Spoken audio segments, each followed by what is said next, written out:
16-17 майда biz indi Aznakay'da 3. tapkır yukarı derecede bütün Rusya Arabisinde fenni, gamali, tarihi tübekçilerinin konferansını ötkərəbiz. Bu tapkır bu konferansının ismi bulay bula.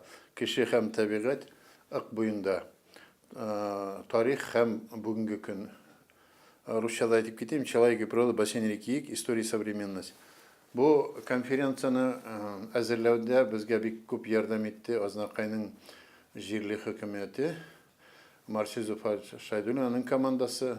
Bu bizge hazırlanğanda bir көп yardım etti. Onlarga kultura idarası rayonunun şundan soň Aznakay müzeyi.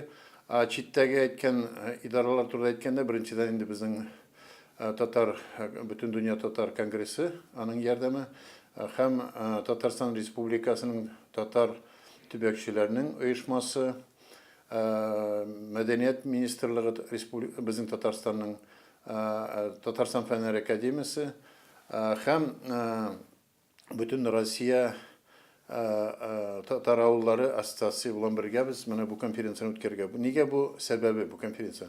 Siz biləsiniz 23 iyunda ikinci tapkır ak boyunda degen Sabantoy bu yeni tradisiya былтыр ул Төменөк деген авылда Туймаз районында Башкортстанда өтті birinci tapkır.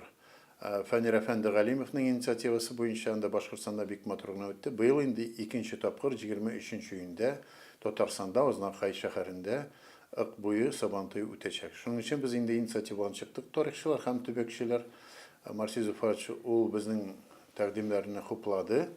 Һәммәне без инде үткәрәбез Азнакайда. Шундай менә бик матур итеп конференция. Өченче тапкыр бу конференциягә менә без һәр программасы әзер. Монда бу конференциядә катнашачак 100дән артык кеше. Доклад белән чыгыш итүчеләр 70-кә якын кеше. Монда безнең пленар утырыш булачак, 4 секция эшләячәк. Ул секцияларның юнәлеше беренчедән Евразия һәм Иде-Урал тарафындагы ак буендагы тарих, борынгы тарих, урта гасыр тарихы, яңа һәм иң яңа дәверләрнең тарихы. Икенче секция безнең авыллар тарихы, авыллар һәм төбәкләр тарихы. Өченче секциянең исеме инде безнең багышланган безнең татар шәхесләренә, аларның бу дөньяда татар дөньясында роле. И 4-нче секция безнең инде табигатькә һәм музей хезмәткәрләренең эшләрен күрсәтү өчен. Менә шул экскурсия һәм башка эшләр буенча. Әйтергә кирәк, нигә бу ак буенда үткәрәбез? Чөнки ак елгасы Башкортстан, Татарстан һәм Оренбург өлкәсендә агып ята. Борынгыдан бу бик борынгы җирләр. Шуның өчен безнең әйтергә кирәк, без менә Башкортстан регионнары белән, районнары белән, Татарстан районнары һәм башка Иде-Урал төбәкләре белән берләшергә тиешбез, бергә эшләргә тиешбез. Бу экономика тарафыннан, бу мәдәният тарафыннан, бу милләт тарафыннан төрле монда яшәүче милләтләр, беренче чираттан без игътибар итәчәк үзебезнең татарлар. Шуннан әйтеп китәргә кирәк, бу җирләрдә бик борынгы тарихи, мәдәни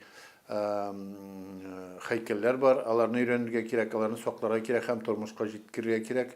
Шуннан соң әйтеп китәсе килә, biz соңгы вакытта зур максат итеп куйдык авылларны һәм төбәкләрнең өйрәнү. Сез беләсез, быел гына апрель аенда без үткәрдек икенче тапкыр зур итеп форум төбәкчеләр Россия буенча. Шул төбәкнең инде карары буенча да бетергә була. Азнакайның конференциясе беренче зур юнәлешле эште бетергә була. Менә шушы көндә без хәзер бара балабыз типография, менә шундый китап чыгардык. Жыйынтык «Человек и природа, бассейн реки. История современности». 60-ка якын мәкалә керде. Монда Мордовиядан, Төркменистаннан, Башкортстаннан, Татарстанның төбәкләреннән, Казан шәһәре, Төмәннән һәм башка галимнәрнең һәм төбәкчеләрнең һәм җәмәгать эшмәкәрләренең монда мәкаләләре кирде. Монда төрле юнәлешләр, шул проблемаларны без күтәреп чыктык. Алла бирсә, менә бер айдан без үземнең шәхси китабымда чыгарга уйлыйм. Ак буендагы регионның, төбәкнең һәйкәлләренә багышланганда без инде куячакбыз. Өйрәнәчәкбез, ул китапка керде, инде әзерләнде проектта. Археология һәйкәлләре, эпиграфика кабер ташлары һәйкәлләре, аларны өйрәнү. Өченчедән безнең архитектура һәйкәлләре, татарның күбрәк шул менә 18-19 гасыр һәйкәлләре архитектура һәм безнең промышленность булган элекке заводлар, фабрикаларны өйрәнү. Шуннан соң без инде архив материаллары, авылга барган күп материалны туплап ул китапка чыгарга.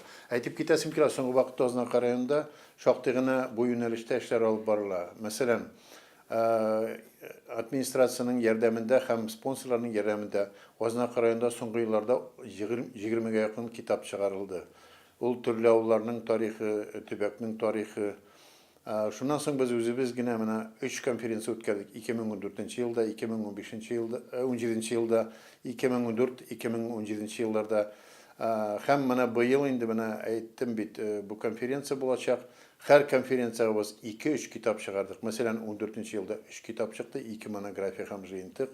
2017 елда bir җыентык һәм 2 монография. Быел менә хәзер чыгарып өлгердек bir җыентык, ләкин bir айдан безнең чыгачак махсус bir китап. Менә шундый безнең алда көтә.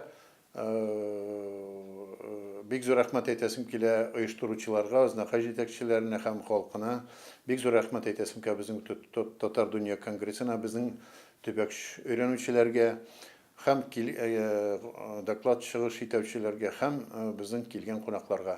Рәхмәт.